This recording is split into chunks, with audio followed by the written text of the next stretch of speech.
વિદ્યાર્થી મિત્રો, તો ફરી એક વખત સ્ટાન્ડર્ડ 8, 9, 10 મેથ્સ એન્ડ સાયન્સ આપ સૌની યુટ્યુબ ચેનલમાં હાર્દિક સ્વાગત છે. આજે આપણે ધોરણ 10 વિજ્ઞાન વિષયમાં આગળ વધીએ, જેની અંદર આપણે ગયા વિડીયોમાં પ્રકરણ નંબર 10 શરૂ કરેલું પ્રકાશ, પરાવર્તન અને વક્રીભવન. જેમાં આપણે ગયા વિડીયોની અંદર પ્રકાશ એટલે શું, વસ્તુ આપણને શા માટે દેખાય છે એ વાતનો અભ્યાસ કરેલો. ત્યાર પછી પ્રકાશના પરાવર્તનની વ્યાખ્યા જોયેલી, પ્રકાશના પરાવર્તનના નિયમો શીખેલા. 2 નિયમો છે, એ નિયમો પણ આપણે શીખી લીધા. આપાત કોણ, પરાવર્તન કોણની વ્યાખ્યાઓ પણ જોઈ છે. ત્યાર પછી અરીસા એટલે શું તેની વ્યાખ્યા જોઈ, તેમજ અરીસાના પ્રકાર કયા કયા છે તે પણ આપણે સમજી લીધું છે. તો અરીસાના મિત્રો 2 પ્રકાર છે, સમતલ અરીસો અને ગોલીય અરીસો. તો આજે સૌપ્રથમ જે આપણે શીખવાના છીએ એ છે સમતલ અરીસો. આ 2 પ્રકારોની જ વાત આપણે આ વિડીયોમાં આપણે કરવાના છીએ આગળ, સમતલ અરીસા વિશેની અને ગોલીય અરીસા વિશેની. તો સમતલ અરીસો એટલે શું તેની વ્યાખ્યા લઈએ સૌપ્રથમ. તો તમને વ્યાખ્યા તમારી સ્ક્રીન ઉપર દેખાય છે. વ્યાખ્યા આપેલી છે કે સમતલ અરીસાની વ્યાખ્યા કે જો અરીસાની પરાવર્તક સપાટી સમતલ હોય એટલે કે સપાટ હોય તો આ અરીસાને સમતલ અરીસો કહેવાય. સીધી અને સિમ્પલ, સાવ સહેલી વ્યાખ્યા છે મિત્રો. બરાબર. જો અરીસાની પરાવર્તક સપાટી સમતલ હોય, સપાટ હોય, તો આવા અરીસાને શું કહેવાય? સમતલ અરીસો કહેવાય. ત્યાર પછી મિત્રો, જે સમતલ અરીસા વડે પ્રતિબિંબ રચાય છે, આ રીતના પ્રતિબિંબ રચાતું હોય છે. આપણે ઘરે પણ આપણે જોયું જ છે. આ પ્રકારનું જે પ્રતિબિંબ રચાય છે તમને દેખાય છે તમારી સ્ક્રીન ઉપર. અહીંયા વ્યક્તિ ઊભો છે અને તેનું પ્રતિબિંબ અહીંયા દેખાય છે. તો આ પ્રતિબિંબની ખાસિયતો શું છે એ જોઈએ. તો એની પહેલી વહેલી ખાસિયત એ કે સમતલ અરીસા વડે રચાતું પ્રતિબિંબ હંમેશા આભાસી અને ચત્તું હોય. સમતલ અરીસા વડે રચાતું પ્રતિબિંબ હંમેશા આભાસી અને ચત્તું હોય. આભાસી એટલે શું? વાસ્તવિક ન હોય. આભાસી પ્રતિબિંબ કહેવાય કોને? જે પ્રતિબિંબને પડદા પર ઝીલી ન શકાતું હોય, જે પ્રતિબિંબને પડદા પર ન ઝીલી શકાતું હોય એને આભાસી પ્રતિબિંબ કહેવાય છે. તેમાં ચત્તું મળે છે. તો આભાસી પ્રતિબિંબ મિત્રો હંમેશા ચત્તું જ મળશે. આ વસ્તુ યાદ રાખજો. પછી બીજી ખાસિયત એવી છે મિત્રો, પ્રતિબિંબની જે સાઇઝ હશે, પરિણામ નહીં, હણ અને મમાં બેયમાં ફેર પડી જાય છે. આ વસ્તુ, આ શબ્દ ખાસ નોંધ કર્યા જેવો. પરિમાણ, બરાબર. તો સાઇઝ, વસ્તુની સાઇઝ જે છે, પ્રતિબિંબની સાઇઝ છે એ વસ્તુ જેવડી જ હોય. તો જોઈ શકો છો તમે કે અહીંયા આ જે વ્યક્તિની ઊંચાઈ છે એટલી જ ઊંચાઈનું તમને અહીંયા પ્રતિબિંબ દેખાય છે. અથવા તમે પ્રેક્ટિકલમાં પણ જોયું જ હશે કે તમે ઘરે તમારા અરીસા સામે ઊભા રહો તો તમારી સાઇઝ જેવડા જ તમારું પ્રતિબિંબ અરીસામાં દેખાતું હશે.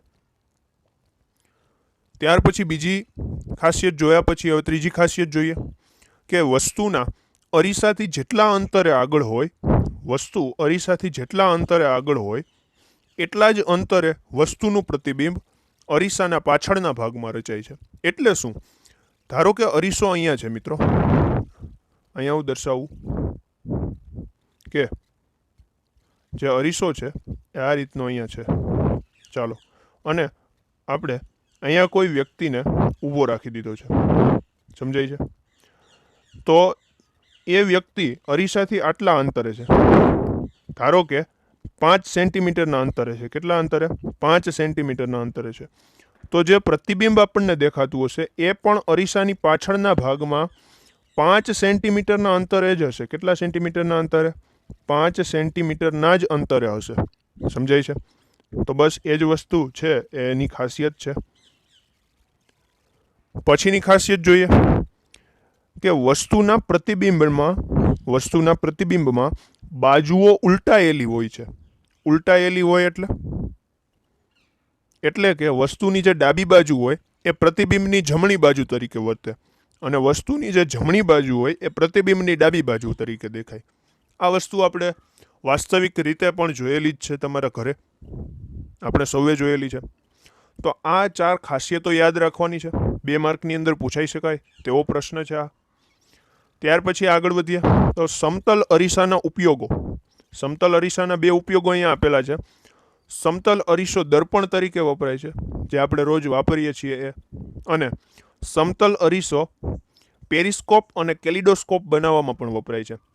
આ બે નામ, આવી બે પ્રવૃત્તિઓ આપણને આગળના ધોરણોની અંદર આવતી, એ બે પ્રવૃત્તિઓ જો તમે ભણ્યા હોય તો તમને ખબર હશે આ પેરિસ્કોપ અને કેલિડોસ્કોપ શું છે.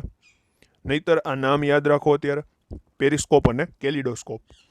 તો આ વાત થઈ સમતલ અરીસાની અને એના પ્રતિબિંબની ખાસિયતો તેમજ તેના ઉપયોગોની. તો અહીંયાથી આ બે પ્રશ્ન જે છે સમતલ અરીસાના એ યાદ રાખવા, ખૂબ જ ઉપયોગી એવા પ્રશ્નો છે. ત્યાર પછી હવે આગળ જોઈએ ગોલીય અરીસો. તો મિત્રો ગોલીય અરીસો મેં તમને કીધું એમ કે જે અરીસાની પરાવર્તક સપાટી પોલા ગોળાના પૃષ્ઠનો એક ભાગ હોય. પોલા ગોળાના પૃષ્ઠનો એક ભાગ હોય. હવે આ પોલો ગોળો શું છે? એટલે કે કોઈ એક ગોળો ધારી લઈએ, કોઈ એક ગોળો, સ્ફિયર, આ રીતનો સ્ફિયર આપણે ધારી લઈએ અને એનો એક ભાગ હોય. ધારો કે અને આમાંથી આ રીતના આના બે ભાગ પાડી નાખું. આ બે ભાગ પાડી દીધા. ચાલો, તો હવે જે અહીંયા આ ભાગ રહી ગયો, આપણા આ બાજુનો જે ભાગ છે એ અને આ બાજુનો જે ભાગ છે એ, અહીંયા બે અરીસાની રચના થઈ ગઈ. આ બાજુનો આ જે ભાગ છે, આ બાજુનો જે ભાગ છે એ ભાગ આપણને અંદરની તરફ વળેલો દેખાય છે. અંદરની તરફ કેવો દેખાય છે? વળેલો. તો એ અંતર્ગોળ અરીસો થઈ જશે. જે અંદરની તરફ વળેલો હશે એ અંતર્ગોળ અરીસો. એની જે બહારની સપાટી હશે ને, ત્યાં મિત્રો કોઈ પણ એક સપાટી ચોંટાડવામાં આવેલી હશે. આ પ્રકારે કોઈ પણ એક સપાટી ચોંટાડવામાં આવી હશે.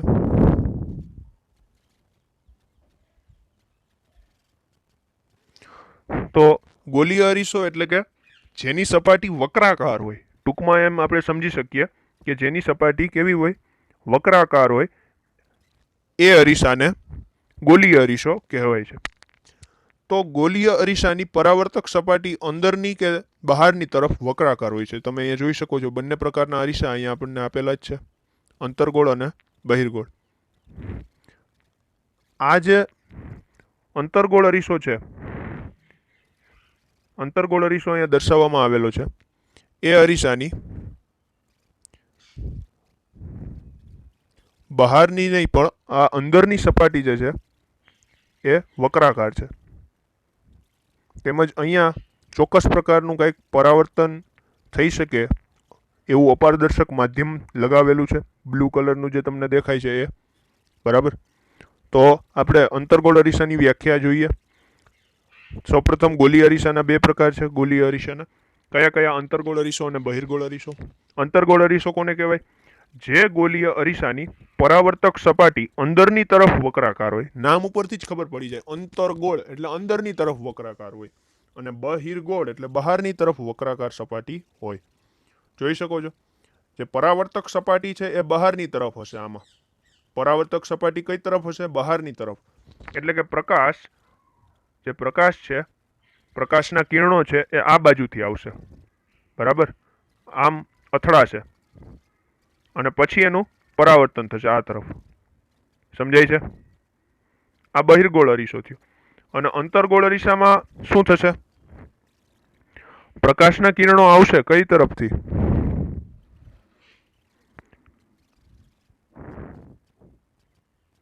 પ્રકાશના કિરણો આ તરફથી આવશે અને એનું પરાવર્તન થશે આ મુજબ થશે. બરાબર છે. તો એ જ્યારે આપણે પ્રતિબિંબો રચશું ત્યારે શીખીશું. તો અત્યારે આની વ્યાખ્યા જ યાદ રાખો કે જે ગોલીય અરીસાની પરાવર્તક સપાટી અંદરની તરફ વક્રાકાર હોય એને અંતર્ગોળ અરીસો કહેવાય, અને જે ગોલીય અરીસાની પરાવર્તક સપાટી બહારની તરફ વક્રાકાર હોય એને બહિર્ગોળ અરીસો કહેવાય. જે ચમચીનું અહીંયા ઉદાહરણ આપેલું છે. તમે ઘરે જે ચમચી હોય એ જોશો તો એ તમને બહિર્ગોળ અરીસાની જેમ વર્તતી હશે. ચકચકિત ચમચી, એની બહારની જે વક્ર સપાટી હોય જે નીચેનો ભાગ હોય એ બહિર્ગોળ અરીસાની જેમ વર્તે અને એની અંદરનો જે ભાગ હોય, અહીંયા ઉદાહરણ તરીકે શું કીધું, ચકચકિત ચમચીની અંદરની વક્ર સપાટી, તો જે અંદરનો ભાગ હોય એ અંતર્ગોળ અરીસાની જેમ વર્તે છે. આ ઉદાહરણો દ્વારા તમને આ બંને અરીસાઓ વ્યવસ્થિત ક્લિયર થયા હશે. સમજાય છે? તો હવે આપણે ગોલીય અરીસાના સંદર્ભમાં કેટલાક પદ સમજવાના છે. કેટલાક પદ એટલે શું? ગોલીય અરીસા માટેના કેટલાક શબ્દો છે એ સમજવાના છે. કયા કયા શબ્દો? તો પહેલો શબ્દ છે ધ્રુવ. કયો શબ્દ છે? ધ્રુવ. તો ચાલો ધ્રુવ સમજીએ. ધ્રુવ શું છે? બંને અરીસા માટે આ બધા પદ જે છે એ સમાન હશે, એટલા માટે આપણે જનરલ શબ્દ વાપરીશું, ગોલીય અરીસો. તો ધ્રુવ કોને કહેવાય? જુઓ, ગોલીય અરીસાની પરાવર્તક સપાટીના મધ્ય બિંદુને, પરાવર્તક સપાટીના કેન્દ્ર અથવા મધ્ય બિંદુને ગોલીય અરીસાનો ધ્રુવ કહેવાય. તો જોઈ શકો છો અહીંયા તમને સ્ક્રીનની અંદર પરાવર્તક સપાટી દેખાય છે. આ પરાવર્તક સપાટીનું મધ્ય બિંદુ લેવાનું. શું લેવાનું? મધ્ય બિંદુ. તો આ જે મધ્ય બિંદુ લેતા આપણને અહીંયા પી બિંદુએ મધ્ય બિંદુ મળ્યું. કયા બિંદુએ મળ્યું? પી બિંદુએ. આ પી બિંદુએ મધ્ય બિંદુ મળ્યું. તો આ જે પી બિંદુ છે એ આપણો ધ્રુવ થશે. સમજાય છે? શું કીધું? તેને પી વડે દર્શાવે છે. ધ્રુવને શા માટે પી વડે દર્શાવ્યું? મિત્રો, ધ્રુવનો અંગ્રેજી શબ્દ, જે ધ્રુવ છે એનો અંગ્રેજી શબ્દ થાય પોલ. શું થાય? પોલ. ધ્રુવનો અંગ્રેજી શબ્દ થશે પોલ. એટલા માટે અંગ્રેજી શબ્દ પ્રમાણે આપણે લખવું હોય, સ્પેલિંગ ખરેખર POLE થાય.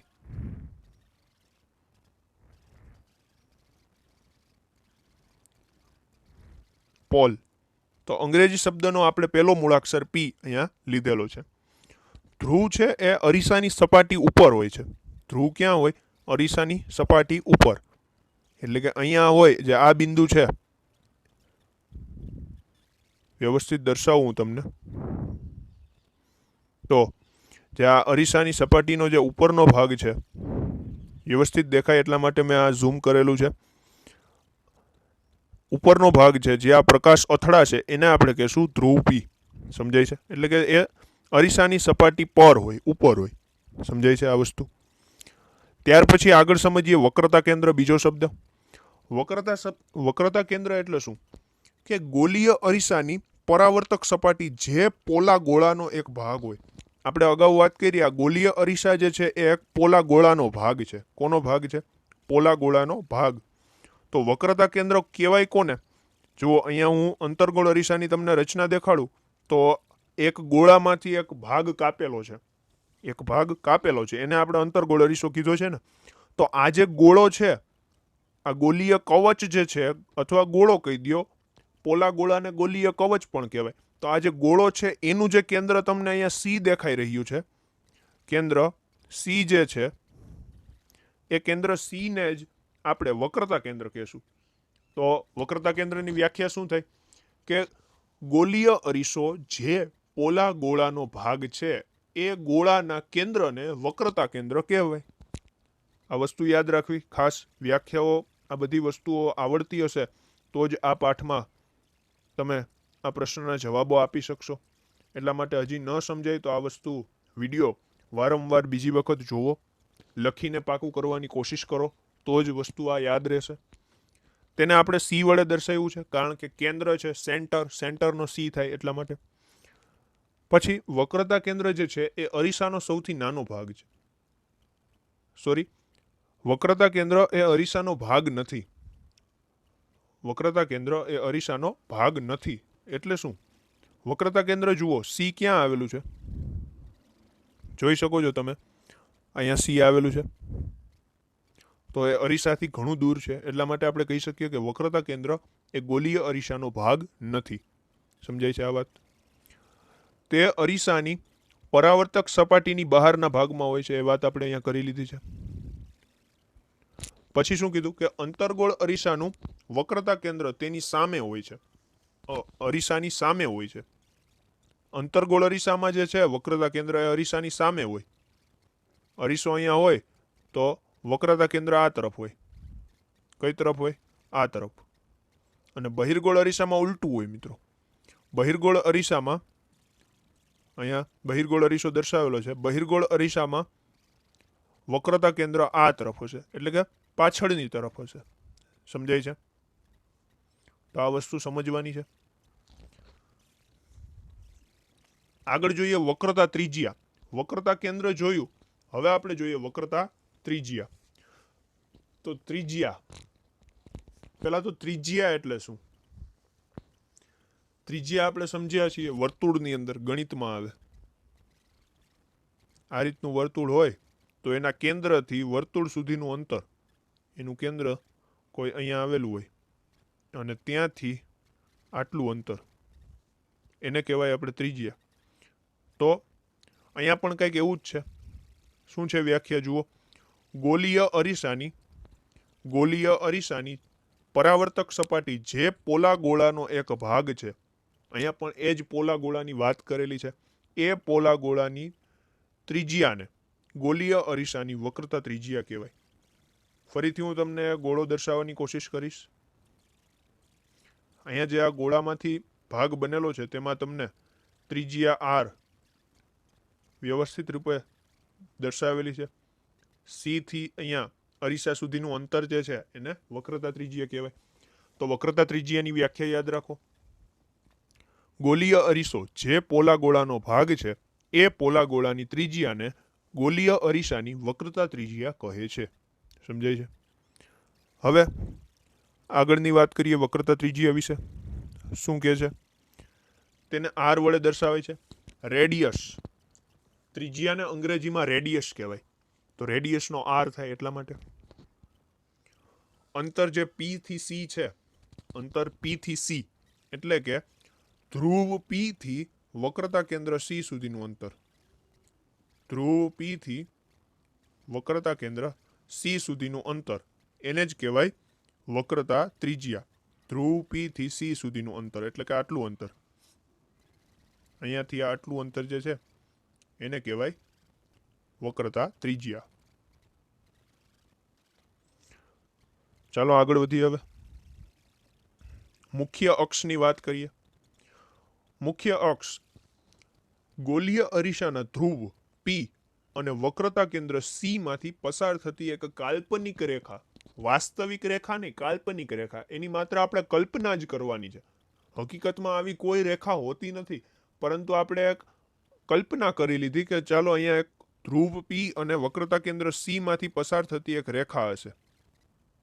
આ પ્રકારની ધ્રુવ પી અને વક્રતા કેન્દ્ર સી માંથી પસાર થતી આ રીતની રેખા હશે. એને આપણે કહી દીધું મુખ્ય અક્ષ. આ પી અને સી માંથી જે પસાર થતી રેખા હોય એને કહેવાય મુખ્ય અક્ષ. સમજાય છે આ વસ્તુ?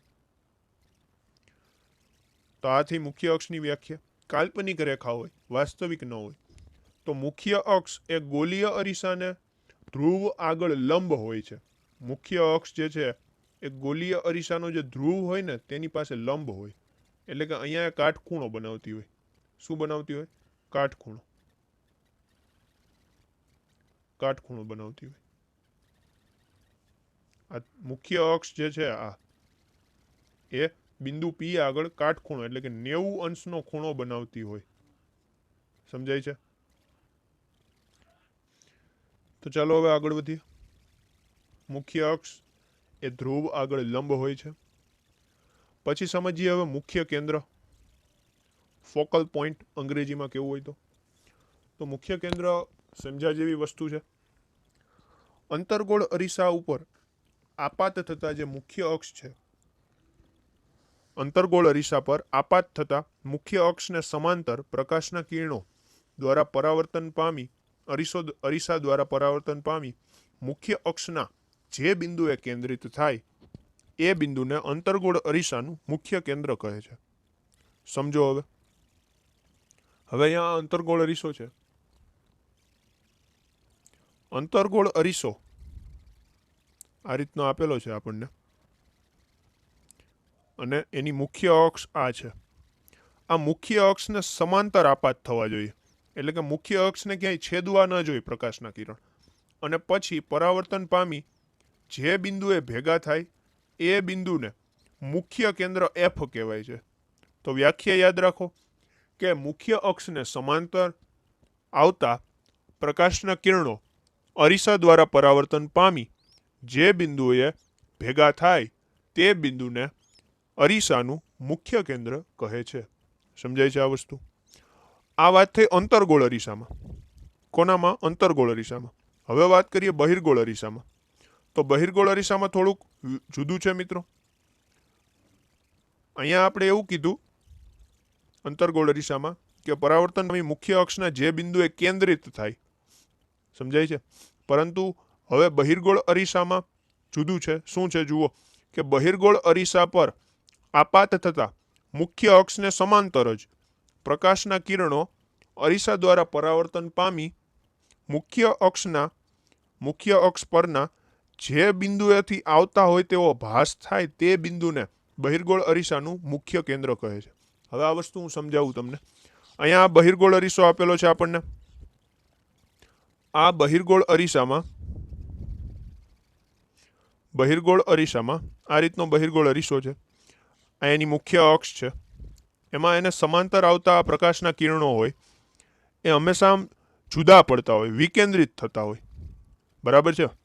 વિકેન્દ્રિત થતા હોય પછી પરંતુ આપણને એવો ભાસ થતો હોય કે આ ક્યાંક પાછળ ભેગા થાય છે, પાછળની તરફ ક્યાંક ભેગા થાય છે.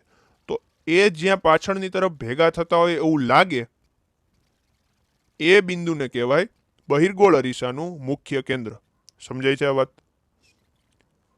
હજુ એકવાર અહીંયા સમજી લ્યો. જોઈ શકો છો બહિર્ગોળ અરીસો, તેની આ મુખ્ય અક્ષ દેખાય છે પી અને સી માંથી પસાર થતી. પછી સમાંતર આવેલા પ્રકાશના કિરણો વિકેન્દ્રિત થયા એટલે કે જુદી જુદી દિશાઓમાં ગયા. એ જુદી જુદી દિશાઓમાં ગયેલા કિરણો આપણને એવું લાગે છે કે ક્યાંક પાછળની તરફ ભેગા થાય છે. તો એ જે આપણને ભાસ થયો એટલે શું કે એવી આપણને કલ્પના થઈ કે આ બિંદુએ ભેગા થાય છે કિરણો. કયા બિંદુએ? આ એફ બિંદુએ ભેગા થાય છે એવું લાગે છે. તો એ બિંદુને, આ જે એફ બિંદુ છે એ બિંદુને કહેશું આપણે બહિર્ગોળ અરીસાનું મુખ્ય કેન્દ્ર. સમજાય છે? તો આ વસ્તુ થઈ મુખ્ય કેન્દ્ર વિશેની. બીજું શું કીધું છે? તેને એફ વડે દર્શાવે છે. કોના વડે? એફ વડે. હવે અંતર્ગોળ અરીસાનું મુખ્ય કેન્દ્ર અરીસાની સામે હોય અને બહિર્ગોળ અરીસાનું મુખ્ય કેન્દ્ર અરીસાની પાછળ હોય. મિત્રો, અંતર્ગોળ અરીસામાં જે મુખ્ય કેન્દ્ર છે એ વાસ્તવિક બિંદુ હોય છે, એટલે કે ખરેખર હકીકતમાં એવું હોય છે. બરાબર છે? અને બહિર્ગોળ અરીસામાં આ વસ્તુ આભાસી છે. કેવી છે? આભાસી. એટલે કે એવો આપણને માત્ર આભાસ થતો હોય. સમજાય છે આ વસ્તુ? તો આ વસ્તુ મુખ્ય કેન્દ્ર વિશેની યાદ રાખવાની છે. ચાલો હવે આગળ કેન્દ્ર લંબાઈ સમજીએ. કેન્દ્ર લંબાઈ ખૂબ સરળ છે મિત્રો. ગોલીય અરીસાના ધ્રુવ અને મુખ્ય કેન્દ્ર વચ્ચેના અંતરને એટલે કે ધ્રુવ પી અને મુખ્ય કેન્દ્ર એફ વચ્ચેના અંતરને અરીસાની કેન્દ્ર લંબાઈ કહે છે. ગોલીય અરીસાનું ધ્રુવ પી અને મુખ્ય કેન્દ્ર એફ વચ્ચેનું અંતર એટલે કે પી થી એફ નું અંતર જે છે એ કેન્દ્ર લંબાઈ તરીકે દર્શાવાય છે. એનો અંગ્રેજી શબ્દ છે ફોકલ લેન્થ. શું છે શબ્દ? Focal length. એટલા માટે તેની સંજ્ઞા સ્મોલ એફ આપવામાં આવે છે. શું આપવામાં આવે છે? Small F. સમજાય છે? આકૃતિમાં અહીંયા આપણે જોઈ શકીએ છીએ બહિર્ગોળ અરીસાની આકૃતિમાં પી થી એફ વચ્ચેનું અંતર આપણને એફ જેટલું દર્શાવવામાં આવેલું છે. પી થી એફ વચ્ચેનું અંતર એફ કેન્દ્ર લંબાઈ કહેવામાં આવેલી છે આ બહિર્ગોળ અરીસામાં. એવું જ આપણને અંતર્ગોળ અરીસામાં મળી આવે છે. જોઈ શકો છો અહીંયા પી થી એફ વચ્ચેનું જે અંતર છે એને સ્મોલ એફ વડે દર્શાવી દીધેલું છે. તો આ વસ્તુ થઈ કેન્દ્ર લંબાઈ. કેન્દ્ર લંબાઈ કઈ રીતે યાદ રાખશો મિત્રો? અરીસાના ધ્રુવ પી અને મુખ્ય કેન્દ્ર એફ વચ્ચેના અંતરને કેન્દ્ર લંબાઈ કહે છે. ચાલો કેન્દ્ર લંબાઈ પછી આગળ વધીએ તો છેલ્લી વસ્તુ દર્પણ મુખ. દર્પણ મુખ કોને કહેવાય? ગોલીય અરીસાની પરાવર્તક સપાટીની, ગોલીય અરીસાની જે પરાવર્તક સપાટી છે એ સપાટીની વર્તુળાકાર ધારનો જે વ્યાસ હોય, એ વર્તુળાકાર ધારનો વ્યાસ હોય એને દર્પણ મુખ કહેવાય છે. તો અહીંયા આપણે અરીસામાં જોઈ શકીએ છીએ દર્પણમુખ પણ દર્શાવેલું છે એમ થી એન, એટલે કે આ એમ થી એન જે છે, એમ થી એન, આ એમ થી એન, આ રીતે આ જે અંતર છે એ દર્પણમુખ કહેવાય છે. મિત્રો અહીંયા એક સમજણમાં ભૂલ ન કરતા. શું કે તમે આ રીતનું અંતર લેશો એમ થી એન નું, તો એ દર્પણમુખ નથી. દર્પણમુખ શું છે? આ જે ધાર છે એનો વ્યાસ, વ્યાસ લેવો હોય તો આ રીતે લેવાય. તો આ જે વ્યાસ મળે છે, મેં એરો દર્શાવ્યો, એ વ્યાસને જ કહેશું આપણે દર્પણમુખ. સમજાય છે?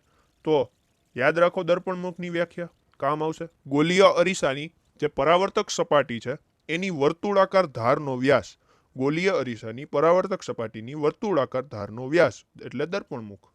અંતર mn આપણે જોયું હમણાં, એ જ છે ગોલીય અરીસાનું દર્પણમુખ. ત્યાર પછી ગોલીય અરીસા માટે કેન્દ્ર લંબાઈ અને વક્રતા ત્રિજ્યાનો સંબંધ. તો સંબંધ કંઈક આવો છે, r બરાબર 2f, એટલે કે વક્રતા ત્રિજ્યા એ કેન્દ્ર લંબાઈ કરતા બમણી હોય. વક્રતા ત્રિજ્યા r જે છે, વક્રતા ત્રિજ્યા r એ કોના કરતા બમણી હોય? કેન્દ્ર લંબાઈ કરતા. સમજાય છે આ વસ્તુ? હવે આવું કઈ રીતે? તો મિત્રો અહીંયા આપણને આકૃતિ પરથી એવું દેખાય છે કે આ જે કેન્દ્ર f છે એ p અને c નું મધ્ય બિંદુ છે. મુખ્ય કેન્દ્ર f જે છે, અહીંયા મુખ્ય કેન્દ્ર f એ p અને c નું મધ્ય બિંદુ છે. તો મધ્ય બિંદુનું સૂત્ર તમે યામ ભૂમિતિ ચેપ્ટર જે છે ગણિતનું, એમાં શીખી ગયા છો. તો મધ્ય બિંદુ હોય f, તો આ જે f સ્મોલ f છે, સ્મોલ f એના બમણા કરો તો આપણને r મળી જાય.